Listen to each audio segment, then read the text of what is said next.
Hi, I'm Aaron, host of the Aaron Harber Show. We're here in Houston at the IHS Markit CERAWeek Conference, where the world's public and private sector leaders in the energy field meet to discuss and predict the state of energy exploration, production, transmission, and consumption, along with pressing environmental issues. You can find all of our energy-related programs at harbortv.com/energy. Welcome to the Aaron Harber Show. My special guest today is Charles Sternbach. Charles, thanks for joining me.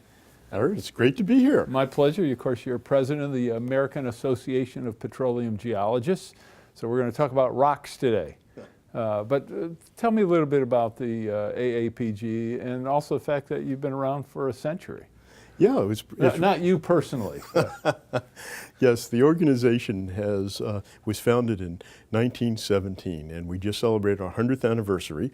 Our mission has 7 purposes, but they're all focused around both science and professionalism. So communicating good science, sharing professional practices, and sharing that within the profession and industry. And it's really exciting because 100 years ago, we haven't changed fundamentally from that mission, but of course the world has changed dramatically around us. So actually you're over 100 now, you're closer 101. to 101. One of the things I wanted to talk to you about when you talk about communicating good science, great issue. Certainly in the United States, hydraulic fracturing has become a huge issue. What role can petroleum geologists play? And what role should they play in explaining the processes that are involved, especially given such a high level of controversy in different communities? And let me preface all that with, I think many people I know in the energy industry would, and tell me if you agree with this or not, would agree with the statement that the industry has really done a poor job of informing the public and educating the public about the processes that they use. What a lot of people, I believe, need to realize is we're in the middle of an energy renaissance right now. The world has changed. We're able to provide energy, affordable energy and abundant energy through a lot of new techniques, and energy has changed people's lives. So I like to remind my family, of course, that the heat in the winter is energy, the cooling in the summer is energy, the ability to drive and the transportation is energy, and a lot of the manufactured products come through oil and gas products, and so our lives depend on energy. And so what our industry hasn't done a good job of is helping people realize how important energy is to our prosperity. And then the second part of that is everyone in our industry is very concerned about these hydraulic fracturing issues, and we need to be more forward with the public, and we need to explain how the process works. And I know a lot of our colleagues at the APG have gone to Congress, and we've gone out and talked in public forums. And I think it's very important. Once people realize a lot of the processes, hydraulic fracturing has been with us since at least 1947, and there were some even after the Civil War when people were drilling oil and gas wells. They were using nitroglycerin and various things. So this is not necessarily a new thing, but I can tell you that the practices have gotten so good, and that it really has transformed the industry. And so yes, Aaron, we need to do a better job of communicating that. And thank you for your show. So at least I can talk a little bit about it with you. Well, that's what we try to do, to inform and to educate. Well, in that vein, what I think has intrigued me and interested me is that often you have such a diverse industry. You have thousands and thousands of companies, many of them very small, especially the ones who are out there doing exploration.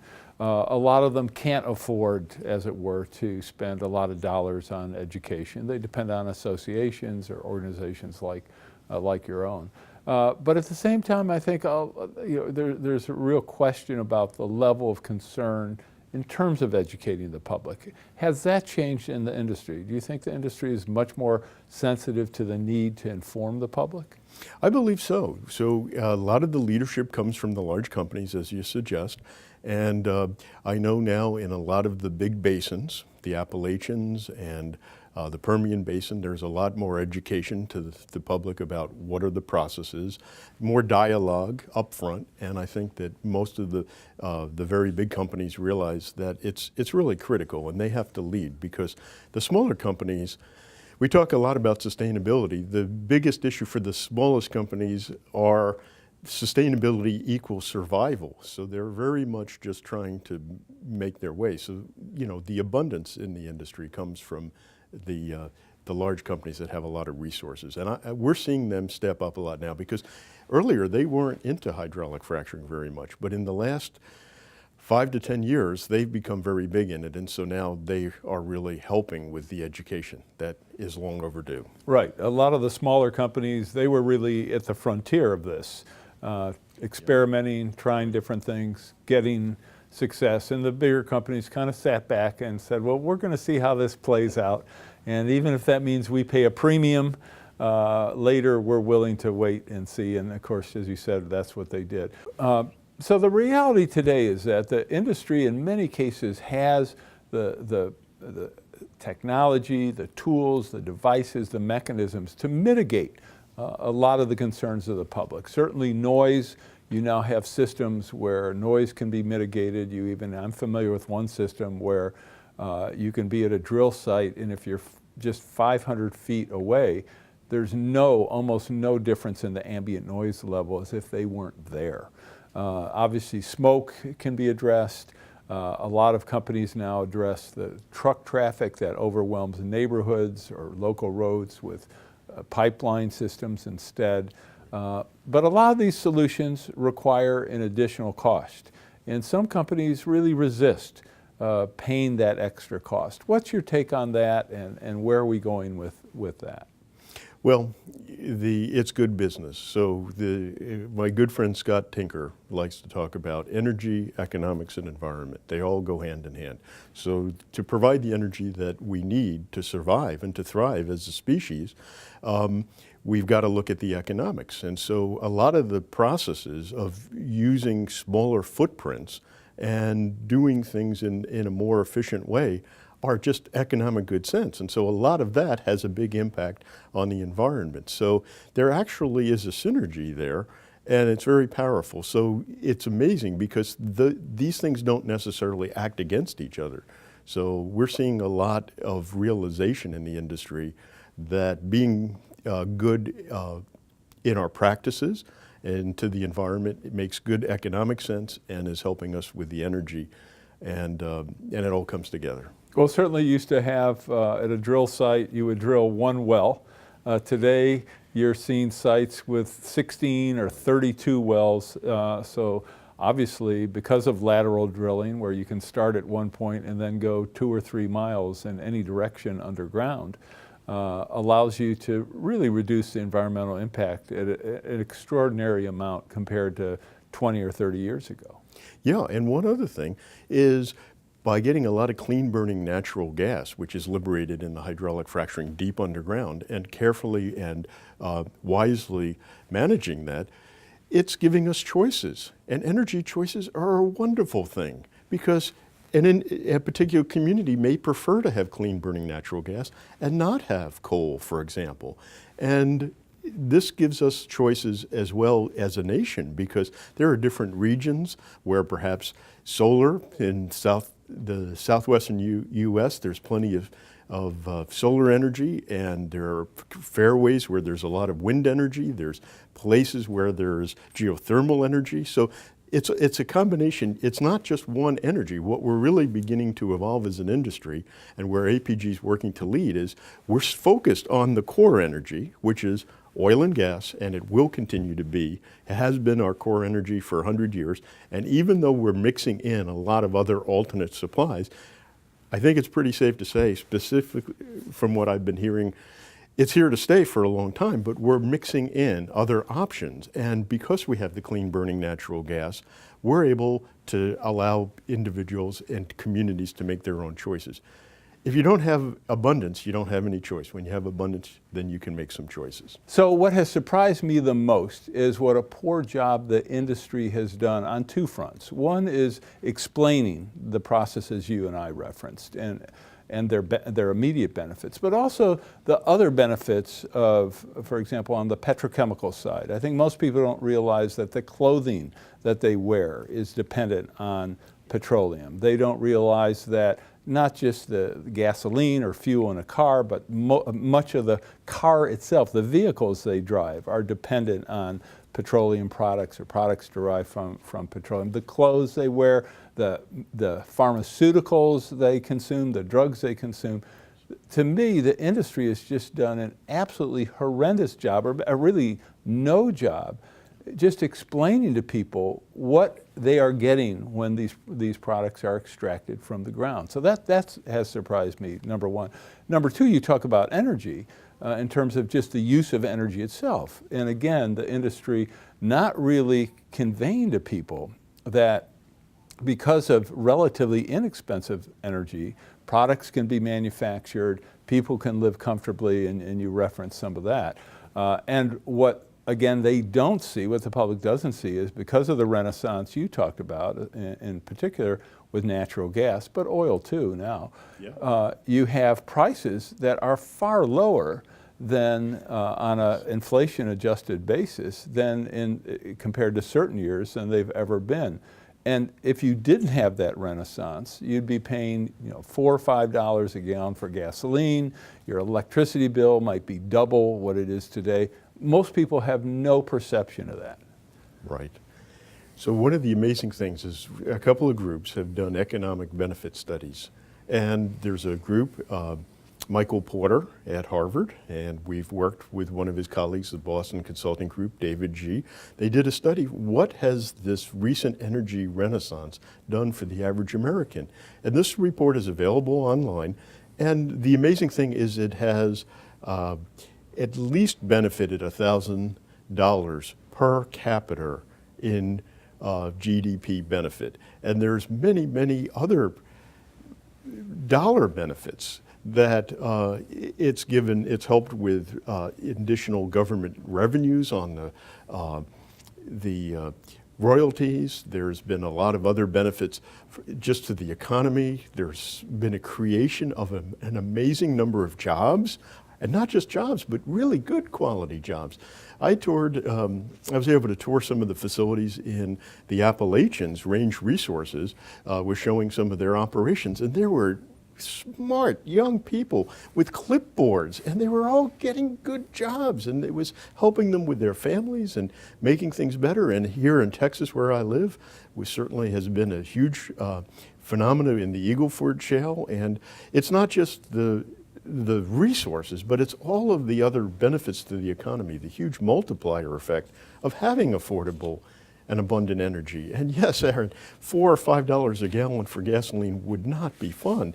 And I look around and I see the tank, and we're in the $2 in most of the U.S. And that's amazing.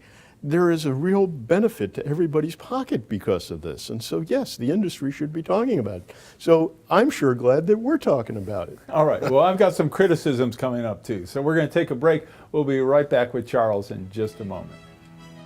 For information on how to help promote civil and mutually respectful discourse and support expansion of the distribution of our programs, please email info@harbertv.com. I'm Aaron Harber, host of The Aaron Harber Show. You can follow the show on Twitter for instant notification of new episodes, live event invitations, outtakes, and behind-the-scene photos. And tweet us your topic and guest suggestions today. The Rex Howell Broadcaster of the Year Award recognizes an individual who, through leadership, skill, and dedication, is advancing the broadcast industry in our state and our nation. Tonight, we honor Aaron Harber. Aaron has worked extensively in the media as a host, producer, political and economic commentator, and columnist. Today, the Aaron Harber Show is the focus of his media involvement.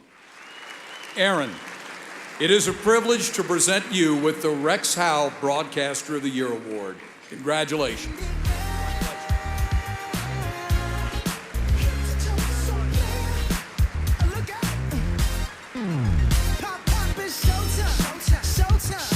Guess who's back again? Oh, they don't know. I bet they know as soon as Let's make journalism great again. Join me and watch the Aaron Harber Show. Watch the Aaron Harber Show. Watch the Aaron Harber Show. Watch the Aaron Harper Show. Watch the Aaron Harber Show. I'm Reverend Jesse Jackson. Watch the Aaron Harber Show and keep hope alive.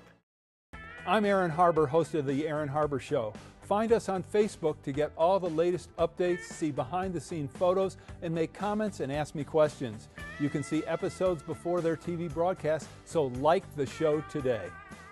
The Aaron Harber Show may be viewed 24/7 at no charge from any location in the world at harbortv.com.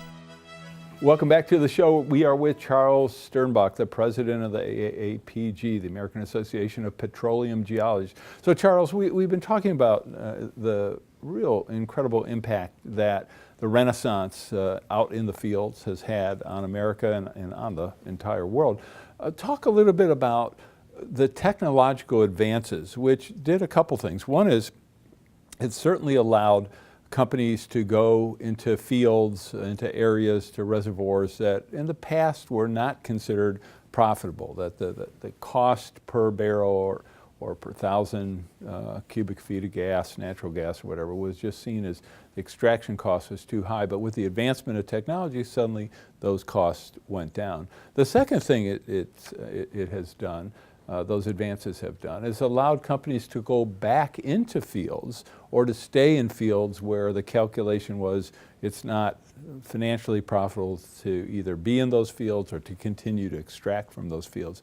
Now suddenly, I want to say suddenly, but in many cases, companies are going back in and they're able to produce extraordinary amounts of fossil fuels that in the past were thought to not really be readily available technologically. What's happened? What's changed? So what stayed the same is, I like to say that as a geologist, and I would probably, it's not surprising that I would say that geoscience really matters, because fundamentally it's all in the rocks and it's all in the pores of the rocks, and the fluids and the gases are flowing or they're not flowing. So that hasn't changed. But what has changed is the ability to access the fluids. And it first really came to, I believe, industry consciousness that a revolution was about to begin. I remember in the year 2000, at the time I was president of the local Geological Society, the Houston Geological Society, and we had George Mitchell speak. And George told us engineering was going to change our world. And we were like, wow. And this is, by the way, not U.S. Senator George Mitchell. This is George Mitchell, the geologist, reservoir engineer, entrepreneur, and real estate person who very notable in Houston and Galveston. And by necessity, Mr. Mitchell had some leases, and he had contracts for gases, so he had to deliver. And so he got his team, and he told them that they were going to make gas out of very tight rocks. And so he tried all different types of natural fracturing, ways to break up the rocks. The rocks are the same, they don't change, but to break up the rocks to make the gases more accessible. And so the key things, that was the beginning of the revolution, the Barnett Shale. But then quickly what followed within a very few years was the hydraulic fracturing, and combined with horizontal drilling, gave us the abilities to get into reservoirs, stay in reservoirs longer, to have a bigger surface area to be able to extract several miles under the ground in most cases. And then there was ingenuity. So there were various stages of the hydraulic fracturing, the spaces of the fracturing, extending the lengths of the horizontal wells, perfecting the fluids that were in when they were doing the work. All of these variables,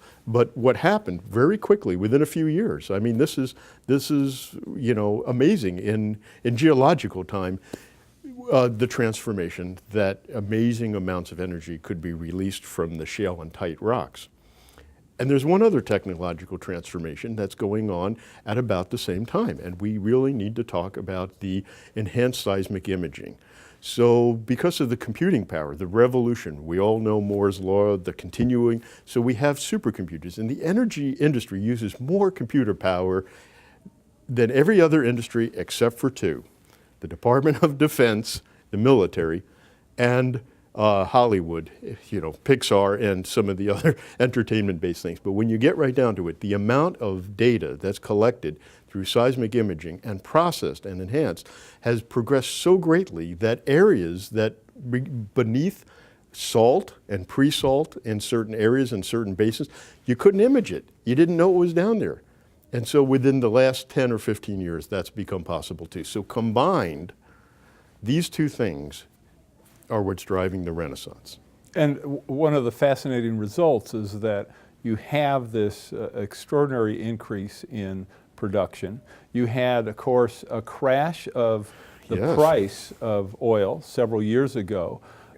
And because of that also spurred an extraordinary amount of both innovation and cost cutting, because the companies, the field service companies, didn't have much business. They had to find ways to do things even more efficiently to allow companies, exploration and production companies to get back out into the field. Those companies as well had to find ways to do things more efficiently. So between the technological advances combined just in the last few years with the efficiency, the organizational efficiency, the management efficiency, and the efficiency in terms of deploying these new technologies, the result has been just in the last literally few years, the ability of many companies to produce profitably at levels $30, $40 a barrel, which just several years ago might have been 20, 30, 40, 50, 100% higher.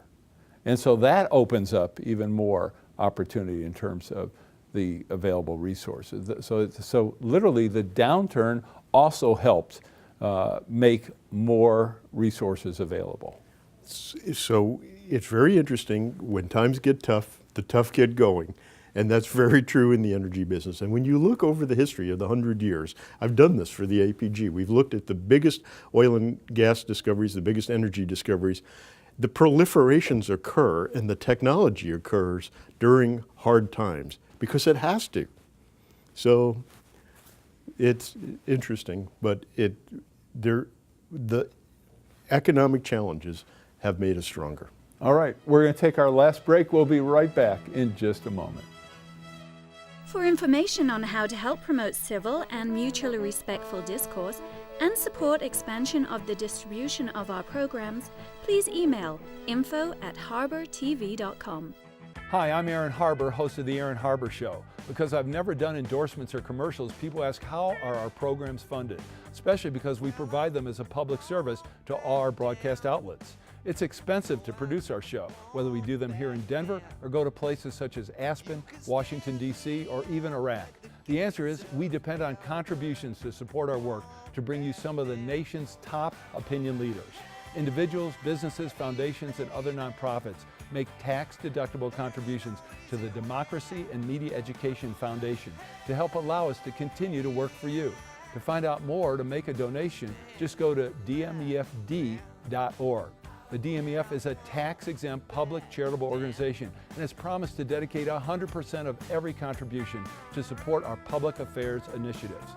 If you believe, as I do, in the need for a forum which promotes civil discourse and mutually respectful discussion, I hope you'll decide to make a contribution today. I'm Aaron Harber, host of The Aaron Harber Show. You can follow the show on Twitter for instant notification of new episodes, live event invitations, outtakes, and behind-the-scene photos. And tweet us your topic and guest suggestions today. I'm Aaron Harber, host of The Aaron Harber Show. I very much would like to hear from you about the program, so please send me an email with your thoughts. You can suggest what topics I should cover, what guests I should invite to be on the show, or even what specific questions you would like me to ask. This is your program, so send your suggestions to aaron@harbertv.com. I promise to personally read every one, so email me today. And most of all, thanks for watching. The Aaron Harber Show may be viewed 24/7 at no charge from any location in the world at harbertv.com. Welcome back to the show. I'm with Charles Sternbach, and we're talking about the oil and gas industry, the energy industry. So Charles, one of the really interesting aspects of the industry is that the workforce, is aging in a significant way, that it's primarily an older workforce, a white male workforce, highly educated for the most part, tremendous amount of expertise, decades of experience, literally per person often, and these people have really been the force behind the transitions we've been talking about and the successes that have occurred. But many of them are in the process of retiring. Many others are headed towards retirement relatively soon. How do you address that workforce challenge? Yeah, so the individuals who have been in the industry for many years need to be applauded, recognized, appreciated, thanked for what they have done. And they have left a legacy. A lot of what their work has been done has been recorded by societies like APG. We have publications, and there are a lot of programs that I've been really excited to be a part of. So we have a lot of this legacy experience. So it's very exciting when you look at the faces of the future. So APG is a global organization. We have young men and women all over the world that are eager. I've had opportunities to do some travel and to visit with a lot of them. And what they tell me are that they're excited about entering the industry for a couple of reasons. And one of them is adventure, as you might imagine. Geoscience and the exploration adventure is exciting to them. And what has really heartened me is that they want to make a difference. And there are a lot of young people who recognize that energy does make a difference. Okay, I know we only have a minute left, so a couple really quick questions if possible. One of the challenges, though, in the industry is the boom-bust cycle the industry experiences. So I know many young people who enrolled in petroleum engineering programs at universities. Things are going great when they went into the program. Things were terrible and they couldn't find jobs when they were being graduated. How do you address that challenge? Because a lot of people aren't going to accept that kind of volatility, especially young people. Yeah, that's very difficult because our industry does have ups and downs. So what we tell those who want to enter the industry is be dynamic, enter the industry any way that you can. There will be another boom coming. It has always been that way.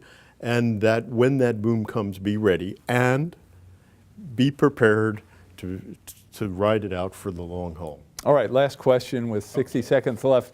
Attracting women into the industry. Certainly if you look at the balance of the workforce, it's heavily male dominated. How do we get more women, young women, girls in STEM? How do we get more women into the field of petroleum geology?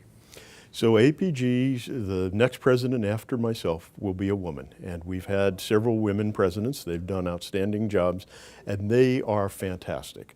We also have programs within APG. We have a program called Prowess, Professional Women in the Earth Sciences. We have women participate in our programs. Everyone is welcome. And we have many women that are coming forward and taking leadership roles in the society. We welcome them, we encourage them, and we're better for them. So having those models, you think, those role models is really the basis for the success you anticipate?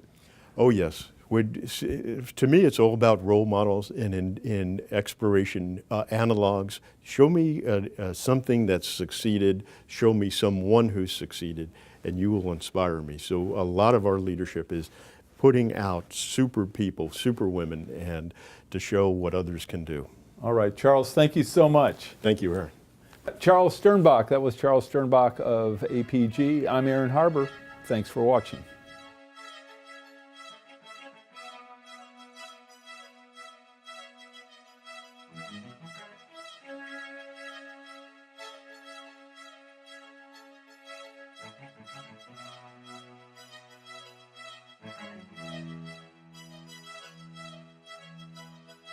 Please contact us. We want to hear from you.